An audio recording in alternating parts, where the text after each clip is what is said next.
pada kasus Pati, pada kasus Bone, apa yang menyebabkan masyarakat kita sudah seberingas itu? Prabowo itu memang ditarget 2 tahun turun. Cara menurunkan Prabowo itu adalah bagaimana kecintaan rakyat itu dihancurin. Dari mulai bulan Januari sampai sekarang. Terus saja delegitimasi dilakukan terhadap Presiden Prabowo. Waktu pidato Jokowi disingkat di acara ulang tahun Gerindra di bulan Februari atau apa itu kan, dia kan bilang bahwa sekarang kita sadar bahwa Prabowo adalah orang paling kuat di Indonesia dan tidak ada yang bisa melawan kekuatannya. Habis pidato itu kan besoknya ada gerakan Indonesia Gelap. Bara api itu diciptakan di bulan April kalau nggak salah saya itu.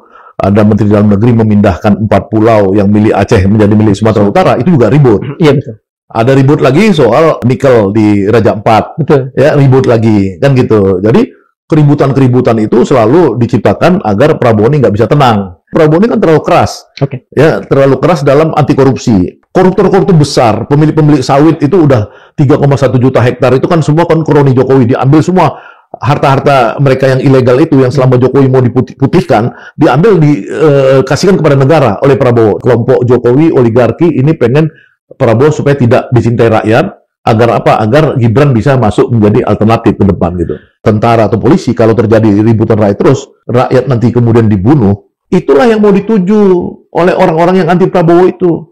Karena dia akan bilang bahwa di era Prabowo itu inilah penindasan terjadi, anti HAM, anti demokrasi, kekerasan, penculikan, apa segala. Kan mereka mau nempelkan itu lagi pada Prabowo.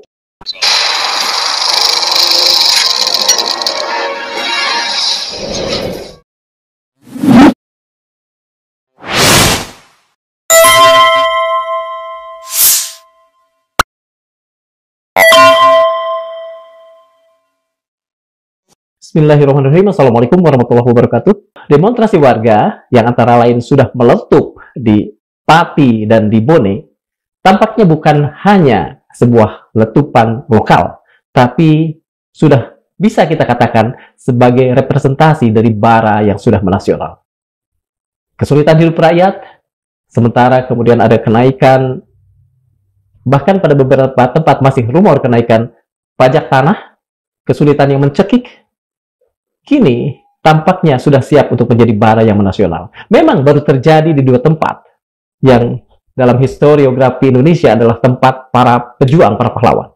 Pati adalah tempat gerakan Samin yang diinisiasi oleh Samin Surontiko. Sementara Bone adalah bagaimanapun tempat seorang petarung, seorang yang tidak kenal menyerah, yang hanya karena kutukan sejarah, maka dia menjadi dianggap pengkhianat dari sejarah nasional Indonesia, namanya adalah Arung Palaka. Kita bisa sedikit merunut ke belakang. Tampaknya ini semua tidak bisa dipisahkan dari 10 tahun Jokowi memegang amanah dan tampaknya juga dilakukan tidak dengan amanah. Prabowo mencoba untuk mendinginkan dengan memberikan gestur-gestur kebijakan populis. Kita tahu ada kebijakan tambang yang berubah di Halmahera sana. Kita tahu ada 4 pulau yang sedianya diberikan kepada Sumatera Utara, kemudian berubah juga. Kita tahu ada abolisi, ada amnesti yang diberikan kepada korban-korban, kriminalisasi. Tetapi tampaknya mungkin itu sudah tidak lagi cukup bagi rakyat. Untuk itu, kita akan mencoba menggali persoalan ini dengan menghadirkan seorang aktivis yang sejak muda pun adalah seorang aktivis. Anda gium bahwa after 30 there is no revolutionary tidak berlaku pada orang ini. Dan saat ini beliau juga adalah seorang ketua dewan direktur satu think tank, Great Institute. Selamat datang kembali Mas Saganda Nainggolan. Bang Saganda Nainggolan. Terima kasih Bung Darmawan. Assalamualaikum. Waalaikumsalam. Mohon maaf saya agak kelamaan tadi memberikan. Nggak apa-apa, itu bagus dong, pengantarnya bagus tadi. Terima kasih. Demonstrasi yang terjadi dan kayaknya sih akan potensial terjadi di beberapa tempat, ini benar-benar merupakan, katakan, bara kemarahan rakyat yang sudah menumpuk sekian lama, atau sesungguhnya adalah pembiasan dari, katakan saja, gerakan memakzulkan Gibran di satu sisi, dan gerakan yang menuntut Jokowi untuk diadili di sisi lain. Ya, terima kasih. Kalau saya kan melihat bahwa gerakan-gerakan yang mengganggu kepemimpinan Bapak Prabowo Subianto ini kan sudah dimulai dari Januari ya. Iya, betul. Januari 2025 dengan isu PPN 12% kan, pajak kan, isu pajak. Betul. Sekarang kan di Pati dan di Bone yang ribut juga masalah kan isunya pajak juga. Ya, dan isu pajak itu kan isu paling sensitif untuk membuat rakyat marah. Ya kan, marah di bulan Januari, marah di bulan Agustus. Ya kan, tapi di antara itu juga rakyat dibuat marah juga kan oleh berbagai isu-isu ya yang dari bulan ke bulan ya, kecuali April menurut saya itu ada isu-isu yang memang sensitif seperti isu diantaranya saya kurang persis bulannya ya, tapi penyerahan 4 pulau ke Aceh sampai Aceh itu pengen memisahkan diri ya, pidatonya si Muzakir Manap sampai kemarin Muzakir Manap pidatonya saya lihat di acara kemerdekaan 80 Indonesia kan dia tidak menyinggung kemerdekaan 80 itu. Dalam misi pidatonya yang paling penting adalah bagaimana Indonesia komit pada perjanjian Helsinki itu, Aceh dan ini. Jadi artinya ketika bara api itu diciptakan di bulan April kalau nggak salah saya itu ada Menteri Dalam Negeri memindahkan 4 pulau yang milik Aceh menjadi milik Sumatera Utara, itu juga ribut. Iya betul. Ada ribut lagi soal 4 nikel di Raja Ampat. Betul. Ya ribut lagi kan gitu. Jadi keributan-keributan itu selalu diciptakan agar Prabowo ini nggak bisa tenang. Kan gitu. Jadi delegitimasi ya sehingga menggeser ya. Jadi waktu pidato Jokowi disingkat di acara ulang tahun Gerindra di bulan Februari atau apa itu kan dia kan bilang bahwa sekarang kita sadar bahwa Prabowo adalah orang paling kuat di Indonesia dan tidak ada yang bisa melawan kekuatannya. Habis pidato itu kan besoknya ada gerakan Indonesia Gelap. Iya kan? Indonesia Gelap itu memang gerakan organik ya, tapi kan kemudian Prabowo menemukan ya dalam berbagai pidatonya bahwa Prabowo menemukan adanya penunggangan, ya kan? Dan itu sebelumnya kan Jokowi sudah mengatakan bahwa dia paling kuat tuh Prabowo kan gitu. Nah kemudian kita lihat lagi banyak sekali ya kasus gas 3 kilogram gas melon itu juga membuat keributan. Apa aja kita kumpulin, ini keributan-keributan ini adalah pada akhirnya menggeser kecintaan rakyat Indonesia kepada Presiden Prabowo. Yang tadinya orang misalkan cuma kesel pada Jokowi, sekarang sudah kesel juga pada Prabowo. Inilah situasi yang saya lihat bahwa akumulasi ini dari Januari sampai bulan Agustus sekarang di hari kemerdekaan ini, ada upaya-upaya untuk mendelegitimasi kepemimpinan Presiden Prabowo Subianto. Apakah itu terkait dengan kedua pembiasaan ini? Agar gerakan yang Pati dan Bone ini. Bukan, semua. Iya, makanya itu kan pasti satu kesatuan. Kan kita bicara dari Bone dan Pati dulu kan. Iya, betul. Ini kan nggak mungkin ada persoalan kalau persoalan itu tidak struktural. Betul. Ini bukan tiba-tiba seorang bupati ingin menaikkan pajak ya 250% di Pati, di Bone 65%, kemudian tadinya 300 ya, di Cirebon 1000 di ini ya kan. Itu kan rangkaian yang memang tercipta karena apa? Karena seorang menteri keuangan ya yang dia itu mengurangi transfer kepada daerah. Ya kan, padahal itu daerah itu kan tidak diajak berunding. Ya, saya barusan teleponan dengan ketua asosiasi pemerintahan Kabupaten se-Indonesia Pak Bursa Sarnubi yang hari ini mau rapat dengan Komisi 2 DPR RI ya di Apkasi. Dia bilang tidak ada perundingan terhadap mereka. Jadi pengurangan itu sangat tiba-tiba, padahal mereka itu dibebani penambahan gaji pegawai kontrak itu yang bukan kontrak, istilah PPK ya kalau nggak salah ya, 3.000 orang misalkan contoh di Lahat, belum lain-lain. Kan kita tahu struktur pembiayaan di pemerintah daerah itu kan memang sekarang tuh sekitar 40-50% kan untuk gaji pemerintah daerah dan lain-lain kan gitu kan, sehingga mereka ketika itu transfer dikurangin, mereka bingung. Nah ini kebingungan inilah yang membuat mereka ini karena secara struktural mereka udah biasa dengan transfer tadi, untuk menggali PAD baru susah karena Omnibus Law yang dibuat oleh Jokowi sudah mengunci bahwa daerah itu tidak punya banyak otoritas lagi, termasuk tambang-tambang galian C kan udah izinnya diambil pusat kan gitu. Betul. Nah kalau dulu mereka bisa meng-create uang lokal, nah akhirnya pajak bumi bangunan yang paling gampang kan itu, tapi rakyat kemudian marah. Jadi kita lihat ini struktural, kelihatan memang ini diorkestrasi ya untuk di pusat. Ada orang yang bermain, sekelompok orang yang memang tidak menginginkan Prabowo ini jadi presiden yang kuat, ya jadi dia dilemahkan gitu loh supaya rakyat nggak mencintai dia. Ada tendensi nggak bahwa orkestrasi yang dilakukan di pusat ini kemudian cenderung kepada satu kekuatan? Solo lah katakan. Ya kalau menurut saya sih pasti kekuatan lama, kekuatan Jokowi dan kawan-kawannya dan para oligarki. Karena apa? Karena ini kan Prabowo ini kan terlalu keras. Ya, terlalu keras dalam anti korupsi. Yang orang-orang yang begitu istimewa dan diuntungkan. Ya, jadi kalau kita pakai analisa political ekonomi, kita lihat aja siapa yang diuntungkan secara ekonomi dalam rejim lalu dan sekarang nggak untung lagi gitu loh. Ya, misalkan Prabowo bisa menghukum kasus-kasus berat. Ya, yang Pak Yakult itu menteri kesayangan Jokowi itu, menteri agama. Ini sekarang udah dicekal. Ya, kemudian Pak Fuad Maktur yang jelas anaknya itu menteri pemuda sudah terungkap, misalkan dulu ada kasus 25 miliar dan itu dilindungi Jokowi kan. Ini kan semua klik-klik Jokowi semua nih. Koruptor-koruptor besar, pemilik-pemilik sawit itu udah 3,1 juta hektar itu kan semua kan kroni Jokowi, diambil semua. Harta-harta mereka yang ilegal itu yang selama Jokowi mau diputihkan diambil dikasihkan kepada negara oleh Prabowo, dan Prabowo sudah mengumumkan ya mafia-mafia yang selama ini di bawah ketiak Jokowi berlindung dulu aman itu mau dihancurin, termasuk mafia tambang ya. Ini sudah kalau tambang itu kan bisa ya mungkin 1.000 triliunan itu ya aset itu. Iya, itu bisa yang ilegal itu ya. Tambangnya sendiri produksinya kalau kata almarhum Faisal Basri dulu untuk nikel aja itu udah 1000-an triliun negara rugi, ya kan? Belum lagi yang diekspor ke Cina 5,2 juta ton itu tidak dicatat di BPS kita. Ini BPS ini kan jahat juga di sana dicatat, di Cina, di Indonesia tidak dicatat kayak gitu kan, bahwa ada ekspor pada saat Covid itu.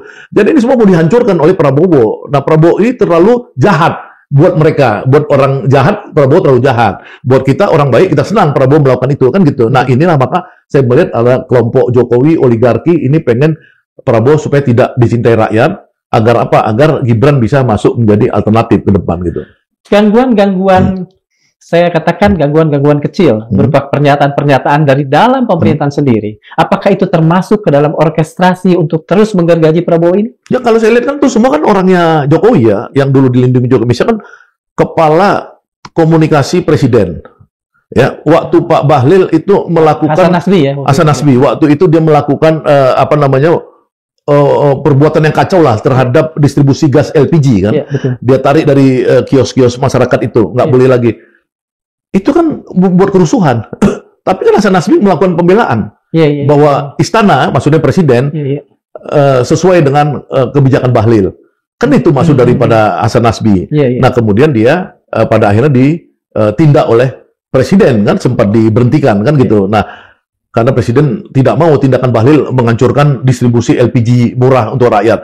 Nah, Bahlil orangnya Jokowi, Hasan Nasbi orangnya Jokowi. Jadi ada 16 orang, 17 orang orangnya Jokowi yang bulan Oktober dulu tanggal 13 kalau nggak salah saya dititipkan kepada Prabowo ya. Itu kan yang memang sampai sekarang ini kalau kita lihat Sri Mulyani, Marwara Sirait, walaupun dia Gerindra apa segala ini kan semua kalau kita secara intelijen, secara riset, secara ini melihat observasi secara serius dari saya bilang tadi Januari tentang kenaikan PPN 12% sampai sekarang ini kan orang-orang yang memang di atasnya sama gitu. Itu termasuk misalnya ke pernyataan Nusron Wahid ketika bilang untuk mengambil alih tanah-tanah itu. Tanah-tanah idol itu. Iya dong, ini kan orang-orang yang dari masa lalu ini ya. Jadi tanah-tanah idol itu kan sebenarnya kan ya walaupun dia minta maaf, tapi kan dia udah menciptakan kerusuhan. The damage has been done. The damage has been done. Karena apa? Karena dia bilang bahwa kakek kau nggak pernah menciptakan tanah. Iya kan? Jadi tanah kakek siapa yang menciptakan tanah Mbahmu kan gitu kan? Nah, kayak gitu-gitu loh. Ini kan semua orang memang melakukan delegitimasi kepada presiden. Padahal presiden udah kerja keras luar biasa kan? Gitu. Dalam hubungan ini, apakah Abang melihat ada peluang besar, ada kemungkinan besar Pak Presiden tidak lagi membiarkan hal ini terjadi? Karena kan ini berulang. Ya, kalau menurut saya sih kan ini kan orang itu kan semua dalam politik ini kan punya punya namanya defense industry ya. Defense industry atau satu kelompok di belakang mereka itu think tank ya untuk adu kuat kan. Jadi itu Prabowo boleh berbuat baik untuk rakyat dengan kecepatan tinggi, tapi mereka juga berbuat cepat juga bagaimana mendelegitimasi Prabowo. Ya kan, karena kalau omongan Koni Rukandini dulu bahwa Prabowo itu hanya bertahan 2 tahun, transaksinya begitu. Jadi transaksi yang dia umumkan, ya sampai sekarang belum ada yang berani ralat kan. Dia masih hidup, masih di Indonesia kan gitu. Ya nggak? Artinya masih berlaku ya? Masih berlaku kan, kecuali dia diadilin bahwa itu omongan yang salah kan gitu. Tapi kita merujuk pada itu, pembicaraan politik, ya karena ini kita bicara politik, maka Prabowo itu memang ditarget 2 tahun turun. Nah, cara menurunkan Prabowo itu adalah bagaimana kecintaan rakyat itu dihancurin. Ya kan? Nah, sementara Prabowo membangun kecintaan dirinya pada rakyat. Jadi kan ini kan adu cepat. Kenapa? Karena ini juga masih punya kekuatan besar. Terbukti dari saya sebut tadi dari mulai bulan Januari sampai sekarang. Terus saja delegitimasi dilakukan terhadap Presiden Prabowo. Nah, Prabowo berusaha membangun misalkan upah buruh naik 6,5%. Itu kelihatan di masyarakat. Jadi 3 bulan terakhir kenapa di kuartal kedua diklaim bahwa terjadi growth ekonomi kita 5,12, itu penjelasannya bukan di middle up, ya orang beli otomotif, beli apa enggak. Sekarang penjualan mobil turun, penjualan motor naik. Artinya orang-orang menengah ke bawah itu memang income-nya naik setelah Prabowo memberikan upah buruh naik 6,5%. Itu berdampak pada 50 juta buruh kan.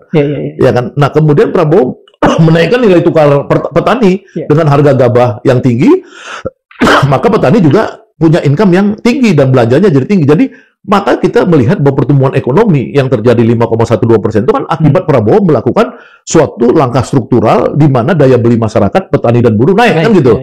Bukan karena kita beli aset atau industrinya naik, bukan, ini masih dari konsumsi. 54, berapa persen itu kan konsumsi menyumbangkan pada growth ya, kan pada gitu. Pertumbuhan ya. Sorry, bentar. Jadi kita sebenarnya melihat Prabowo dari sisi itu. Tapi sustainability-nya bagaimana Prabowo ini? Kalau dia diganggu terus, rakyat ini kan sebenarnya untuk menciptakan kepuasan itu kan nggak gampang.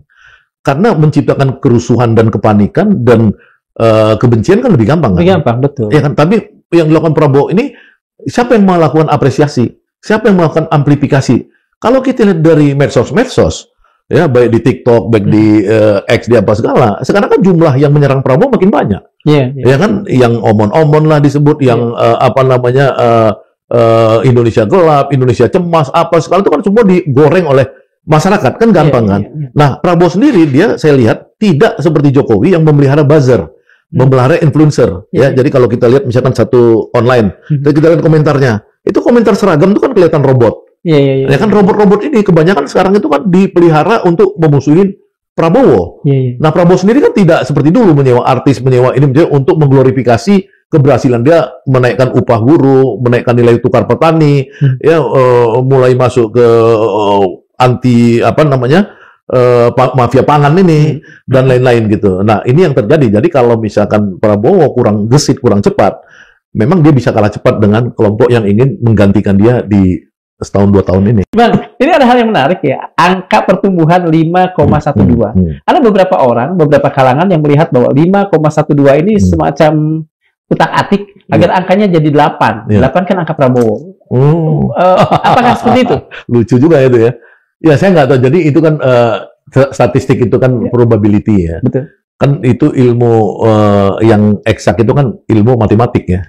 2 tambah 2, 4. Betul. Statistik kan probability, kemungkinan kan gitu. Bahkan kalau kata di Australia ada ini kan, statistik itu termasuk kebohongan lah gitu. Ya, ada lagi ilmunya, how to lie with statistics. Ya kan? Karena kan saya di ada buku itu kan? Kuliah dulu kan di jurusan itu. Jadi saya statistik bumi lah. Jadi saya ke matematik bumi, statistik bumi kan, geodesi namanya kan. Jadi kita kan udah tahu lah bagaimana pengukuran tiap hari kita kutak-katik angka supaya kita bisa menghasilkan hasil yang kita inginkan. Jadi kalau itu misalkan diproduksi untuk menciptakan hasil yang ABS, asal Bapak senang, ya itu bisa juga. Makanya kita mengapresiasi teman-teman yang meminta PBB dalam hal ini Selyos untuk memeriksa BPS kita. Itu wajar aja. Jadi dalam konferensi para pemikir-pemikir kiri seperti Stiglitz, Amartya Sen dan lain-lain 2008 di Paris yang dimotori oleh Sarkozy. Sarkozy sebenarnya nggak kiri dia, tapi dimotorin itu. Salah satu rekomendasi dari pertemuan untuk dunia keberlanjutan adalah seluruh statistik-statistik itu dievaluasi ulang, dicek ulang, baik definisi, misalkan definisi garis kemiskinan maupun tentang metodologi. Nah, kita kembali ke Indonesia. Kebetulan lembaga saya Great Institute mengapresiasi pencapaian 5,12% oleh Prabowo tadi, karena kita udah berdiskusi, misalkan ahli-ahli bahkan pelaku seperti Jumhur di perburuan, ya Ketua Dewan Pembina Green Institute, ya kemudian teman-teman kita yang mengerti petani apa segala, memang terasa sekarang di era Prabowo ini upah orang miskin itu naik gitu loh. Jadi tadi Abang sebutkan tadi, ya? Jadi ada dalam era di Amerika itu kan era Roosevelt dulu kan. Betul. Itu memang dalam teori New Deal ya. New Deal itu demand side itu memang ketika pemerintah mendistribusikan lebih banyak uang pada masyarakat kecil, daya beli itu naik gitu loh. Nah, ini yang terjadi sebenarnya untuk kasus 5,12. Tapi ya boleh juga diperiksa tetap oleh PBB supaya kita lebih yakin gitu. Bang, ini kembali pada masa rakyat. Mengapa misalnya hari ini kita melihat rakyat begitu gampang terpantik dan marah? Adakah yang berbeda dibandingkan dengan 10 tahun yang lalu ketika Pak Jokowi belum duduk di pemerintahan? Ya, kan saya udah pernah di sini dan mengatakan bahwa saya pernah melakukan research kan, tentang Indonesia gelap itu apa. Ya memang terjadi, ini kan ada krisis daya beli kan secara umum ya. Karena ada carry over dari 10 tahun pembangunan yang salah, pembangunan yang nggak jelas arahnya itu ya. Si ibu infrastruktur udah dikorupsi, infrastruktur lagi yang infrastrukturnya itu mubazir. Contoh mubazir kereta api cepat misalkan. Itu kan mubazir karena akhirnya jadi beban negara. Tentu saya sebagai kelas menengah senang dong dengan adanya kereta api cepat. Tapi apa hidup ini hanya untuk memanjakan kelas menengah? Ya. Kalau misalkan di Bandung itu kita Kang Wawan sama-sama kuliah di Bandung. Ya dari dulu Bandung Jakarta itu kan dari 5 jam, ya 5 jam, ya kan masih di Kebun Papa itu kan punya kan stasiunnya sampai Cililitan Jakarta 5 jam jadi 4 jam, lama-lama ada 3 jam.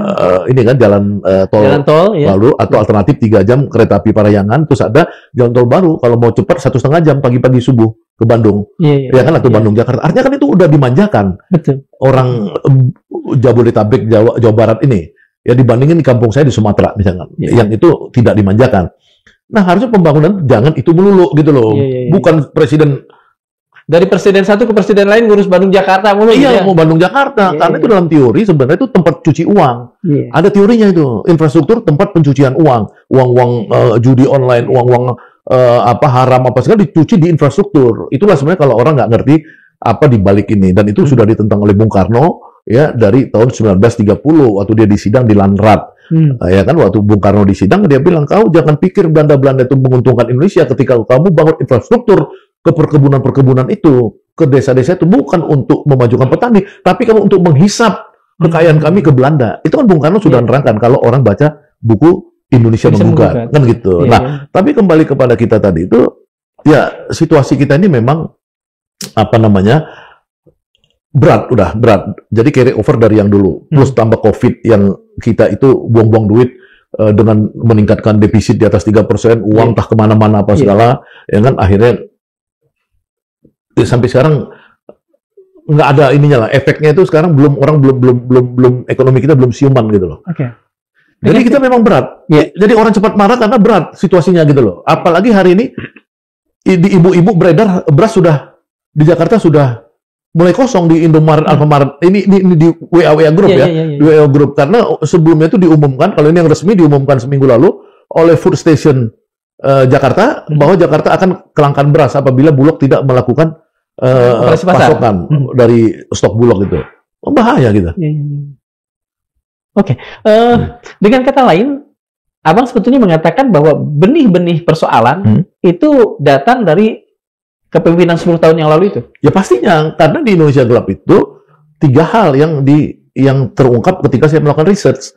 Ya kan, satu itu adalah kelangkaan lapangan kerja, yang kedua itu adalah korupsi yang merajalela, yang membuat orang flexing, ya kan, kecemburuan kan di masyarakat, kenapa lu jadi pejabat, gaji gede, komisaris gede, ini gede, ya kan, gajinya. Kemudian yang ketiga itu ada ketidakpercayaan masyarakat bahwa negara ini, institusi negara, hadir untuk melayani mereka. Tiga-tiga ini buat orang frustasi. Itu yang organik sifatnya, alamiah. Itu dari masa lalu 10 tahun terakhir ini. Bang, kalau soal yang terakhir ketika Danantara misalnya menyetop tantiem dan sebagainya, itu kan kemudian diapresiasi dengan baik oleh publik. Tetapi saya tidak tahu, mungkin ini saya harus bertanya juga, apakah naiknya gaji DPR ini resmi atau hanya rumor? Tapi mengapa kalau misalnya itu terjadi, itu justru terjadi di era Presiden Prabowo. yang katakan saja menegakkan pemerintahan yang populis itu? Saya belum tahu ya, kalau itu kan ada bantahan dari Puan Maharani ya soal kenaikan gaji DPR. Yeah.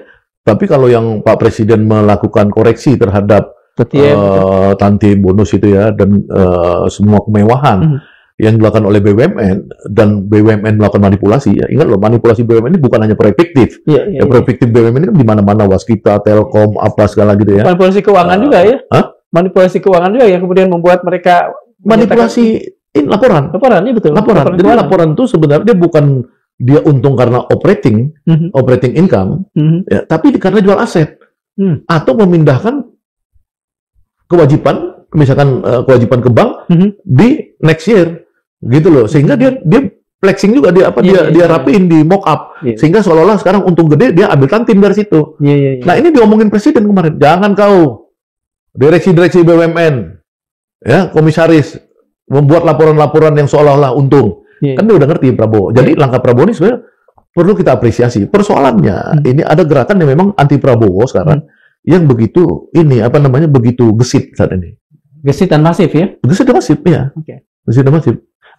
Kenapa misalnya dari pihak Presiden sendiri, dari istana, tidak ada satu langkah yang juga sama masifnya? Karena kan katakan saja begini, kalau kita menghadapi lawan yang tangguh, ya kita juga harus setangguh dia, gitu. Mengapa misalnya itu tidak dicoba? Soalnya kan Presiden ini kan nggak bisa sendiri. Dia kan ada namanya kabinet, ya kan? Ada namanya partai. Nah kan pertanyaan kita setelah setahun ini, kita melihat ada satu kontradiksi di mana Presiden Prabowo itu melakukan satu paradigma baru, kebijakan baru, implementasi kebijakan baru yang pro rakyat. Kalau yang kemarin pro konglomerat, pro oligarki, pro keluarga sendiri, kalau Jokowi kan gitu, kontras kan. Nah persoalannya ketika ini yang Presiden yang baik hati ini Prabowo ini melakukan satu arahan kebijakan, dia kemana ngarahinnya? Kan ke bawahannya. Nah bawahannya ini yang kendaliin siapa? Pertanyaan kan gitu. Iya betul. Ya kan secara normatif orang bilang, itu kan anak buah Prabowo menteri-menteri. Lah iya, secara normatif. Dan de jure ya. De jure dia de facto-nya belum tentu kan. Kita kan zaman-zaman WA gini kan bisa aja 50% menterinya masih lapor ke Jokowi. Atau kelompok yang dibina oleh Jokowi atau linknya itu. Iya kan? Sesusah apa sih Pak Prabowo memutus semua kekuatan-kekuatan di luar kekuatan istana agar kemudian seluruh loyalitas itu tertumpu pada dirinya? Ya sesusahnya Prabowo yang semakin tua. Karena orang semakin tua itu kan dia itu namanya itu purple. Itu bukan saya ngomong, dalam bahasa psikologi itu purple. Purple apa ungu gitu? Iya, ungu. Kalau orang ungu itu kan mudah sedih, mudah memaafkan, ya mudah tenyuh gitu ya. Tidak ganas lagi gitu, tidak keras lagi gitu loh. Nah, kalau menurut saya Prabowo ini arahnya bisa ke sana. Jadi 15 tahun lalu mungkin Prabowo sangat gagah, 15 tahun lalu masih muda kan, sekarang kan 74, katakanlah 75 misalkan. Dan umur 60, seandainya dia presiden dulu berhasil nggak dihalang-halangi kelompok oligarki dan Jokowi, kan semua oligarki itu kan anti Prabowo lah. Dasarnya semua oligarki Indonesia ini anti Prabowo. Ya kan, karena dia itu orang yang siap menghadapi oligarki. Dia digulingkan dari sebagai mantu, dibuat cerai sama mereka, diusir dari Indonesia oleh oligarki. Itu teori ekonomi politik ya, struktural ya. Nah sekarang dia mau ngelawan itu. Seberapa kuat orang-orang itu dia mau piece gitu. Kan dia kadang-kadang berhadapan ya. Ya rangkul lah ya ini itu. Jadi ketika hatinya Prabowo ini tidak begitu kuat, maka memang itu dia akan kolaboratif terus. Nah dalam kolaboratif ini ada keberhasilan, jangan enggak. Misalkan upah buruh naik, ini naik. Cuman kalau kita mau bilang seperti kata Rocky itu misalkan radical break, itu susah terjadi secara permanen. Yang sedikit-sedikit seperti pemaafan kepada Hasto dan Tom Lembong itu ada. Itu memang menyakitkan Jokowi kalau menurut analisa saya. Karena Jokowi itu kan musuhnya dia itu kan, Anies dan Megawati itu kan. Jadi pengen dihukum lama, dibatalkan oleh Prabowo. Tapi kan itu satu case saja. Besok dia tiba-tiba ada case lain balik yang lagi gitu-gitu loh. Ini memang kasihan memang Indonesia ini. Prabowo baik tapi udah agak tua. Pak Prabowo itu melakukan langkah-langkah yang populis. Yang contoh-contohnya saya katakan di awal perbincangan kita, Ya. mengapa misalnya langkah-langkah populis ini kurang diapresiasi publik? Apakah ada krisis kepercayaan? Enggak, karena itu kan orkestrasi ya. Oke. Kalau Prabowo ini kan murni, original. Iya. Dia buat kebijakan, dia cinta sama buruh, dia naikin 6,5%. Di acara hari 1 Mei, buruh, dia nyanyi-nyanyi internasionalnya. Iya. Ya kan, dia buka bajunya, dia bilang sama buruh, pokoknya hidup matiku bersama kalian. Itu kan original. Oke. Nggak direkayasa itu dia. Iya, iya, iya. Sampai dia sedih. Ya kan, bercerita tentang hidupnya kepada ratusan ribu buruh yang hadir kan. Tapi kan dunia ini, dunia media, Mas Darmawan yang lebih ahli daripada saya soal komunikasi, itu kan tidak ada yang bisa memenangkan orkestrasi. Ya, bagaimana media itu dikendalikan oleh belakang layar ini. Berita apa yang naik, berita apa yang nggak naik. Berita Prabowo yang baik-baik, ya selalu dikecilin dalam apresiasi di apalagi dunia media online, dunia virtual ini. Ya, Dan itu kemudian mempengaruhi publik gitu ya? Iya dong. Oke. Publik kan tiap hari sekarang hidupnya 8 jam, 10 jam dengan gadget. Oke. Ya kan, ketika dia lihat TikTok itu bukan TikTok yang mengapresiasi presiden, Iya. tapi mulai ngejek-ngejek terus gitu loh. Tapi kan yang kemudian lebih banyak sekarang dipegang, itu bukan katakan saja media mainstream, tetapi media-media sosial justru. Dipegang siapa? Yang apa dipercaya publik lah. Ya makanya media yang saya sebut ini, media katakanlah TikTok, bisa ada 5.000, 10.000, 100.000, sejuta ribu akun itu kan bisa diciptakan. Oh, oke. Iya. Sementara Prabowo maunya original, murni, pure, bersih. Yang sana kelompok sana. Tadi Abang katakan tidak menggunakan buzzer dan sebagainya itu. Okay. Contoh satu, misalkan ada perempuan tuh yang orang PSI yang hantam-hantam Prabowo terus sekarang namanya siapa itu, orang Jawa Timur pernah jadi caleg gitu ya. Ada satu lagi ada yang laki-laki itu si apa itu Nusantara apa gitu ya. Itu kalau kita lihat semua komentarnya, itu kan komentar yang seragam hantam Prabowo. Oke. Iya kan? Itu yang saya bilang tadi, media sosial yang paling efektif mempengaruhi masyarakat itu bisa dikendalikan. Itu keniscayaan dari teknologi terbaru ini, teknologi internet ini, teknologi AI apa segala inilah. Sikap publik ya. Saya mencontohkan pada suatu konser itu polisi kemudian bersikap agak eksesif terhadap seseorang atau satu kelompok yang membawa bendera One Piece. Langsung kemudian seorang basis dari band mengatakan, lu mungkin dibayar oleh penonton itu dan sebagainya. Kemudian pada kasus Pati, pada kasus Bone, ada aparat yang dipukuli misalnya. Apa yang menyebabkan masyarakat kita sudah seberingas itu? Ya karena amok itu pun ada potensinya sekarang. Amok karena mereka sudah jenuh dengan kehidupan yang susah. Ya, kalau misalkan kita bilang Prabowo baik hati tadi memberikan kenaikan upah buruh apa segala, ya coba bayangin itu dibandingkan dengan 10 tahun rata-rata upah buruh naiknya 1%. Ya kan? Inflasi aja sudah bisa 5, 7, 10%. Ya nggak? Udah nggak bisa lagi ngikutin. Orang semakin miskin. Jadi kan itu kan tetap aja mereka tuh belum ada rasa perubahan secara relatif terhadap kehidupannya. Nah, tiba-tiba dinaikin harga pajak tinggi. Ya nggak? Apa orang tuh nggak ngamuk? Ngamuk, pola lama masih tetap bukan restoratif justice, bukan merangkul masyarakat. Mau bilang, gua nih polisi, lu mau apa? Gua ini jaksa, gua ini masih begitu pola yang terjadi. Belum ada reformasi di sektor hukum. Nah, makanya rakyatnya kemudian apa ya? Amok. Kalau amok itu kan ya polisi bisa dilemparin kayak kasus di Pati di Bone ini. Kalau Pati itu kan sampai polisi lari dikejar-kejar kemudian jatuh, kasihan gitu kita lihatnya kan. Artinya kalau rakyat marah mau apa? Tentara datang sama polisi mau nembakin rakyat, itu kan udah nggak bener gitu loh. Ini yang nanti akan terjadi. Maka kalau itu terjadi, rakyat nanti kemudian dibunuh, ya, tentara atau polisi, kalau terjadi ributan rakyat terus, kita nggak berhasil cegah. Itulah yang mau dituju oleh orang-orang yang anti Prabowo itu. Karena dia akan bilang bahwa di era Prabowo itu, inilah penindasan terjadi, anti HAM, anti demokrasi, kekerasan, penculikan, apa segala. Kan mereka mau nempelkan itu lagi pada Prabowo. Ini bahayanya sekarang buat Prabowo. Kalau misalnya, katakan saja, serangan kepada polisi itu adalah bentuk dari katarsis dari dendam ekonomi yang sekian lama di satu sisi, tapi juga kemudian tidak adanya kepercayaan yang cukup kuat pada aparat, pada pemerintah. Kira-kira apa yang bisa dilakukan pemerintah, Pak Prabowo, untuk merekatkan kembali rasa rasa percaya pada aparat ini? Ya makanya kan reformasi ya, kan rakyat tiap hari melihat kasus, misalkan kasus ijazah palsu, betul. Ya kan, yang laporan TPUA tidak diproses, laporan Jokowi diproses. Ya kan, sementara keyakinan publik ya bahwa itu harus win-win dong. Kalau yang TPUA diproses, ini juga proses. Oke. Atau misalkan itu diserahkan ke pengadilan. Ya kan, jadi peristiwa perdata, bukan peristiwa pidana. Ya nggak, karena orang cuma mau buktiin lu asli atau enggak. Ya udah kita buktiin pengadilan.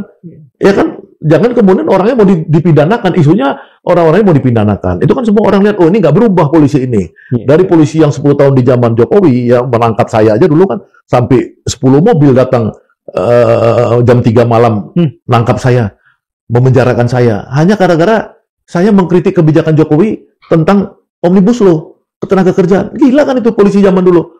Ya kan? Apa loh orang yang ciptakan demokrasi. Dan yang abang sebut polisi zaman dulu ini kan zaman polisi zaman ini juga. Iya, makanya saya melihat beberapa perubahan ya. Saya lihat misalkan Karyoto misalkan tidak jadi Kabareskrim, alhamdulillah bagus, karena saya lihat kan dia bagian dari ada unsur-unsur yang belum berubah. Fadil, Imran yang dulu mungkin waktu Kapolda terlibat mungkin dalam kasus Kilometer 50 misalnya kayak gitu. Siapa lagi misalkan, itu kan nggak lagi. Sekarang kan orang pinter-pinter nih, profesor yang doktor jadi Wakapolri nih. Kalau nggak salah saya disertasinya, kata pembimbingnya sama saya, disertasi dia itu tentang reforma agraria. Orang-orang bagus gitu loh.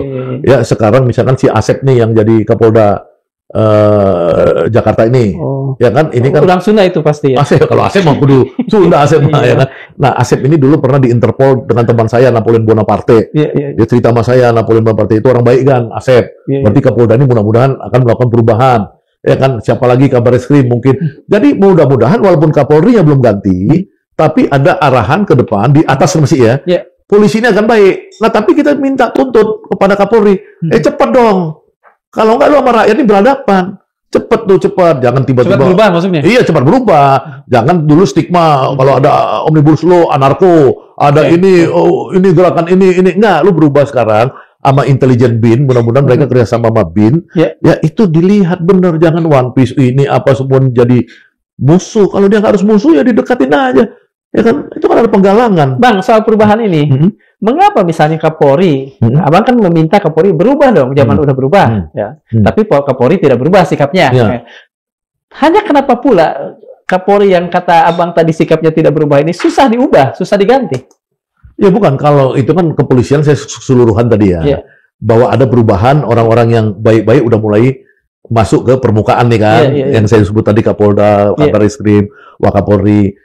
Kapolrinya ini mungkin kan deal kan antara Prabowo dan Jokowi bahwa dia tidak bisa diganti dalam waktu pendek, misalnya kayak gitu. Termasuk Panglima kan diperpanjang kalau nggak salah sudah diperpanjang setahun.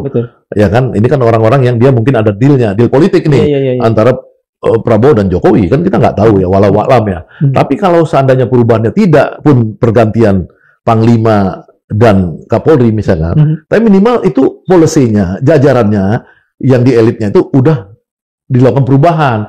Nah, tinggal Prabowo membriefing mereka. Kan Prabowo udah sering ngomong, kalian tentara rakyat, polisi rakyat, digaji oleh rakyat. Nah, ini kan tinggal mereka menerjemahkan. Yang dimaksud polisi rakyat itu apa? Tentara rakyat itu apa? Tentara rakyat di zaman dulu, zaman Soeharto, contoh saya. Ya, di tempat saya, zaman 10 tahun kan saya di atas Kang Darmawan kan. Di zaman-zaman Orde Baru itu tentara-tentara itu banyak nyamper jadi mahasiswa. Ya, bersama kita, rapat, apa segala. Dia itu betul-betul mengetahui kita itu sebagai orang politik yang murni, maksudnya untuk rakyat gitu. Kalau sekarang kan kita tidak punya tentara polisi yang begitu. Ya kan, yang dia tuh pengen tahu secara benar.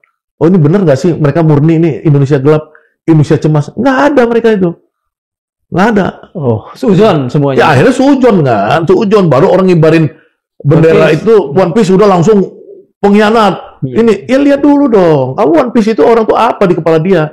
Kalau One Piece itu adalah kekecewaan, ya undang tokoh-tokohnya itu. Iya kan, tokoh Indonesia Cemas tuh saya ketemu kemarin.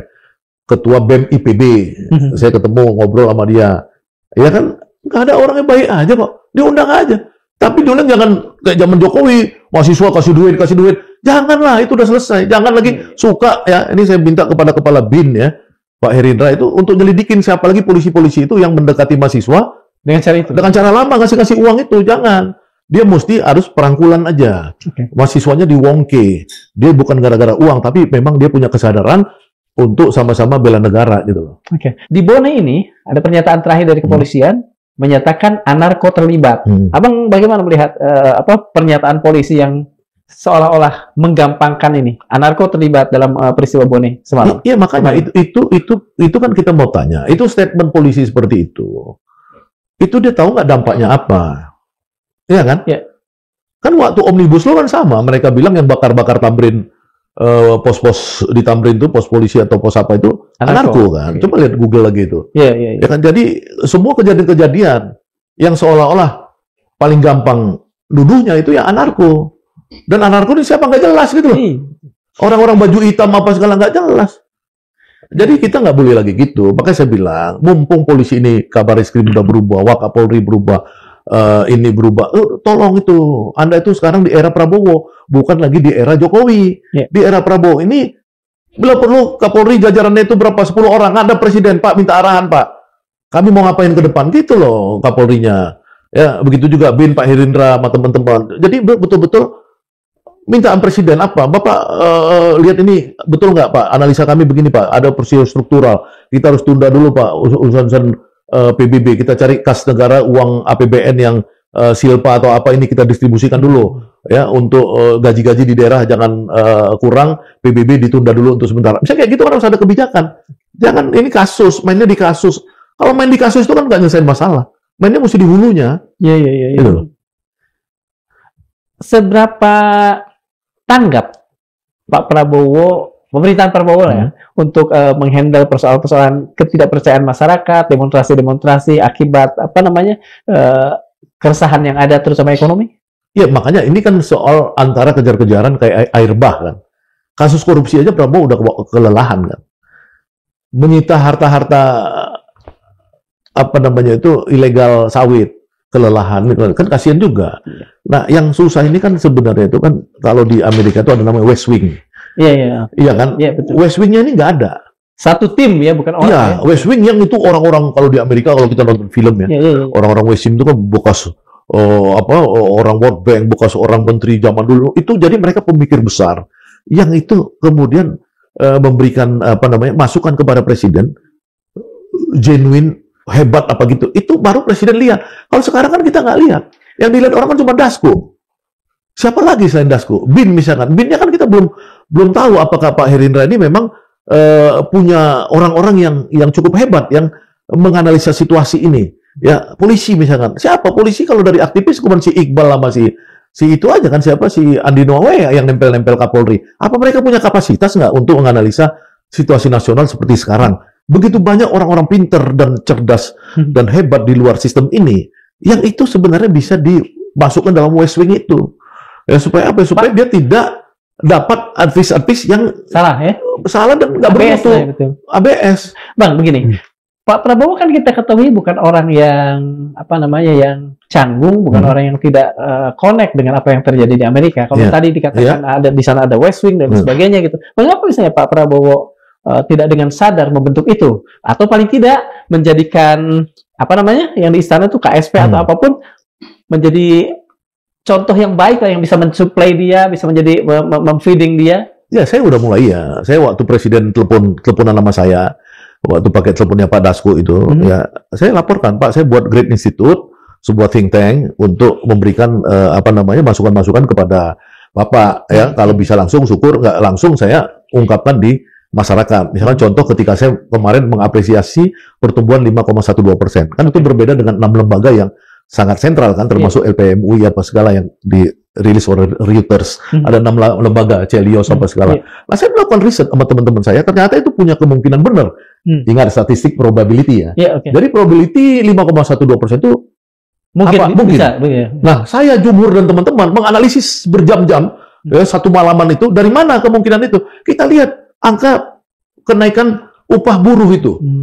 Gara-gara Ketika 6,5%. ada perubahan ekonomi membaik Kan- di tingkat grassroots gitu. Nah, itu kan kita. Cuma kan kita ini kan sama presiden kan ya cuma bisa ngomong di publik. Iya, iya, iya. Karena saya nggak punya saluran juga yang jelas. Saya bukan West Wing. Tapi karena saya cinta Prabowo, tahu bahwa dia berbuat, ya kita tetap melakukan kajian. Nah, kalau memang West Wing itu ada, buat saya gampang untuk memasuk orang-orang yang pintar.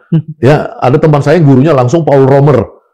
Ya, itu udah dapat Nobel ekonom dunia misalkan. Saya bisa bilang, lu ikut gua. Ada teman saya mantan direktur PLN di Manhattan, New York. Ya, ada teman saya banyak. Kalau soal stok orang saya ini banyak. Orang lain juga banyak ya untuk think tank seperti itu. Tapi ini kan sekarang kan kita juga nggak tahu Pak Prabowo ini karena kesibukannya dan lain-lain. Ya kan dia belum tahu juga siapa orang-orang yang mungkin untuk menjadi pemikir besar yang bisa membuat dia tuh jangan ada kesenjangan antara dream, mimpi dia dengan situasi di masyarakat. Ini problem yang kita harus lihat sampai bulan Oktober. Sebentar, kalau tadi Abang bilang soal ungu, soal parpol, yang itu kemudian datang seiring usia Pak Prabowo. Apakah ada peluang Pak Prabowo sendiri memang menutup hal-hal yang kurang mengenakan seiring usia? Ya itu. Misalkan jadi ingin mendapatkan hal-hal yang manis-manis saja? Bukan manis, maksud gini. Menghukum orang itu, ya, misalnya kasus koruptor, kan sebenarnya udah baik Pak Prabowo itu, yang saya dengar tentang Reja Khalid. Reja Khalid itu kan keuntungan dia dari mafia migas, ya di zaman Jokowi kan Sudirman Said udah bongkar apa segala, ya petrolnya ditutup, tapi kan kemudian Reja Khalid kan tidak tersentuh.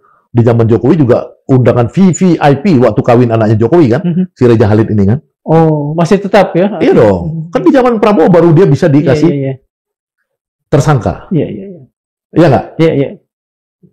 Kamu bisa bayangin, yang namanya mentersangkakan Reja Khalid itu, berat nggak buat Prabowo? Ya kan? Kan pasti berat, tapi dia lakukan. Prabowo pertama yang saya dengar isunya, kembalikan aja uang yang kamu ambil, nggak tahu saya 50 triliun atau berapa itu kan. Nanti kamu tidak ditersangkain. Kan Prabowo udah ngomongin itu di Mesir waktu setahun lalu atau apa kan di mahasiswa Mesir kan, masuk Indonesia di Mesir. Kan Reja Khalid nggak mau akhirnya ditersangkain.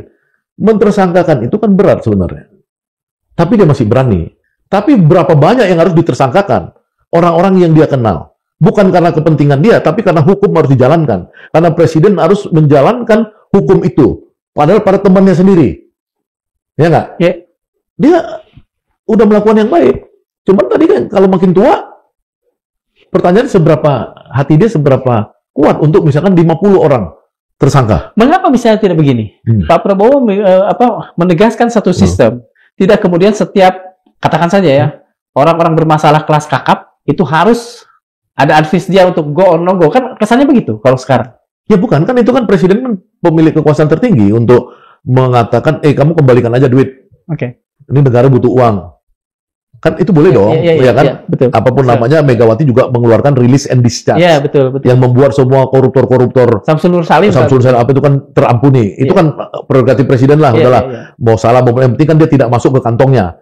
Kalau Megawati misalkan masuk ke kantongnya, itu baru kita ribut kan gitu kan. Nah juga kita Prabowo, Prabowo ketika misalkan minta orang kembalikan uang tuh masuk kantongnya nggak?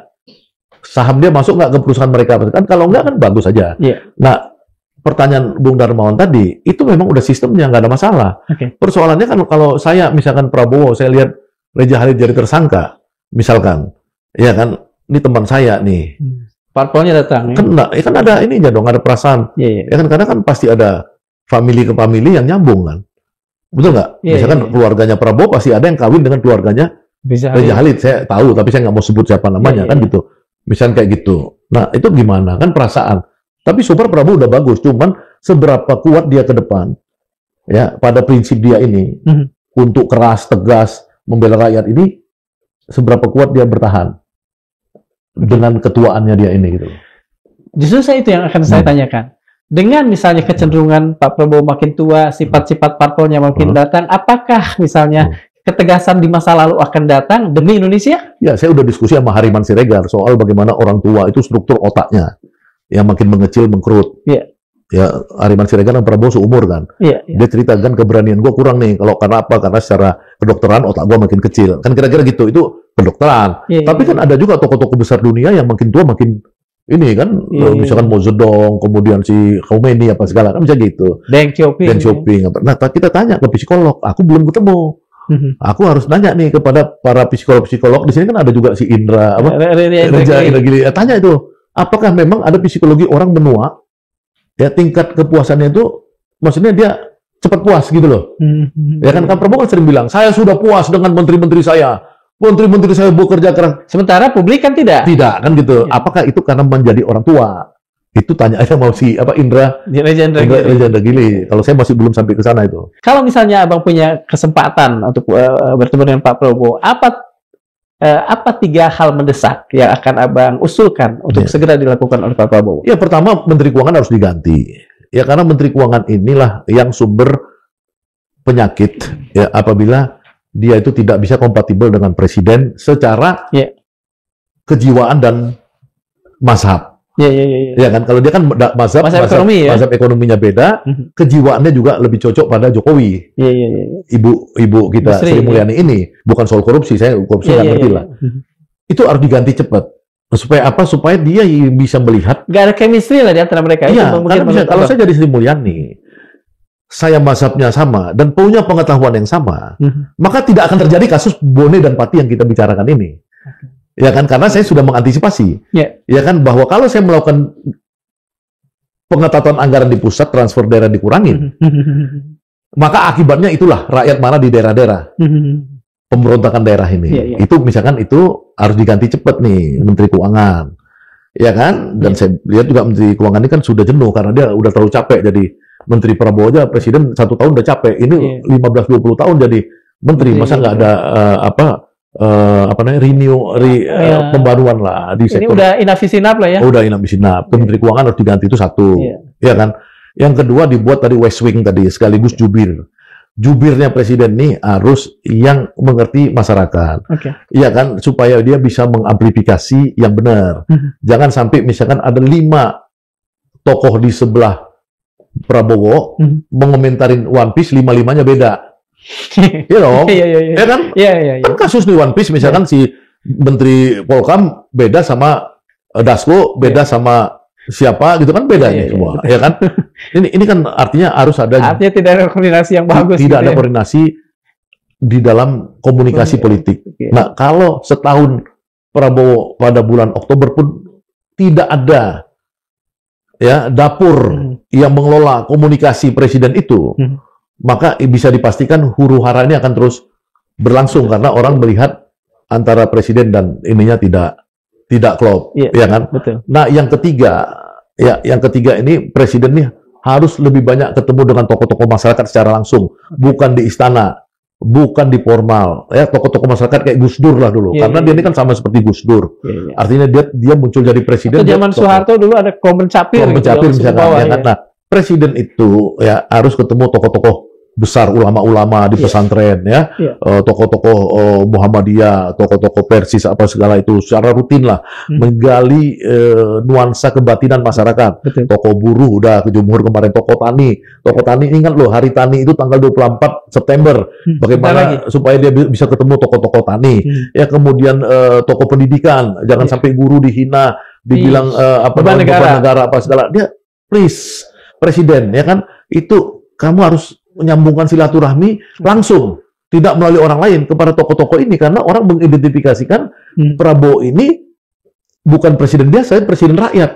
Jadi dia harus itu yang ketiga. Itu aja saran saya. Ini ada pertanyaan bonus lah satu lagi. Jadi dengan kata lain sebetulnya Abang yakin bahwa Sri Mulyani ini adalah a part of problem, terutama untuk urusan keresahan masyarakat ini. Sangat. Kenapa orang ketika 5,12% pertumbuhan, semua orang bertepuk tangan? Itu kan udah gila. Iya kan?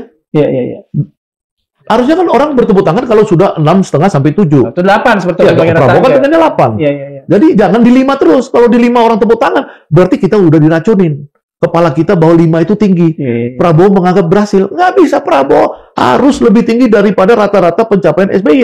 Betul. SBY kan rata-rata 6 pernah 7. Iya, betul. Iya nggak? Itu dong. Jadi ini kan ada manipulasi. Jadi seolah-olah, ekspektasinya 4,4, tiba-tiba 5,1 tepuk tangan gitu loh. Nggak benar dong, ya kan? Oke, terima kasih Bang. Terima kasih. Rakyat kita sudah terlalu lama dipaksa menanggung beban. Dari Pati sampai Bone, mereka bukan sekadar marah pada pajak, tapi pada nasib yang dipermainkan. Amnesti, abolisi, atau simbol lain hanyalah perban di tubuh yang sudah penuh luka. Ada parafrase dari Bung Karno, revolusi tidak boleh hanya memberi makan segelintir, sementara yang banyak tetap lapar. Dan Al-Quran sendiri menegaskan, jangan sekali-kali kamu cenderung kepada orang-orang yang zalim, nanti kamu akan disentuh api neraka. Dalam surat Hud ayat 113. Tetap inilah peringatan bagi kekuasaan. Jangan bermain api di tengah ladang kering. Sebab bila rakyat sudah berbicara dengan bahasa kemarahan, tak ada lagi yang bisa dinegosiasikan. Seperti konon kata Tan Malaka dalam magnum opusnya Madilog, hukum besi sejarah adalah bahwa rakyat akan bangkit bila hidupnya tak lagi tertanggungkan. Atau seperti kata Voltaire, jangan bermain-main dengan rakyat lapar. Mereka akan bangun dan menggigit. Terima kasih. Assalamualaikum warahmatullahi wabarakatuh. Waalaikumsalam warahmatullahi wabarakatuh. Terima kasih, Bang.